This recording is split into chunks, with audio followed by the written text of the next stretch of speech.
ورحمۃ اللہ وبرکاتہ۔ آج ہم بات کریں گے پیٹھ کے پیچھے دیکھنے کے حوالے سے کہ اللہ کے رسول صلی اللہ علیہ وآلہ وسلم نے فرمایا کہ صفیں سیدھی کر لو، میں تمہیں اپنی پیٹھ کے پیچھے سے دیکھ رہا ہوں۔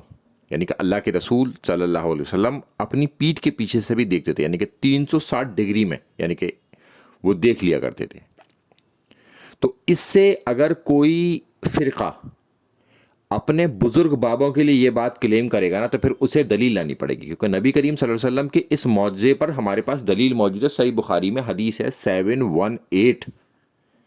اور اگر کوئی اپنے بزرگوں کے بارے میں یہ کلیم کرے گا، نبی کے مقابلے پر لائے گا اپنے بزرگوں کو، تو جب مقابلے پر لائے گا تو دلیل بھی لے کے آئے گا، کیونکہ اکثر آپ نے دیکھا ہوگا اپنے بزرگ بابوں کے لیے انہوں نے اس طرح کی چیزیں، من گھڑن چیزیں گھڑ لی ہیں، اور ڈرائیو کرتے ہیں وہ اللہ کے رسول صلی اللہ علیہ وسلم کے، انہیں بھی دکھتا تھا، انہیں بھی دکھتا ہے۔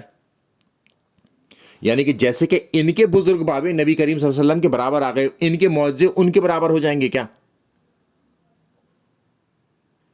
تو جب آدمی یہ بات کہے تو خود خیال کرے کہ وہ کس کے مقابلے پر لا کے اپنے بزرگ بابوں کو کھڑا کر رہا ہے۔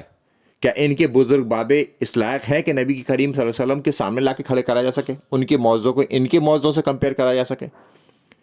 نبی کو اللہ تعالیٰ معاوضہ دیتا ہے، تو ان کے بزرگ بابوں کو کس نے معاوضہ دیا ہے؟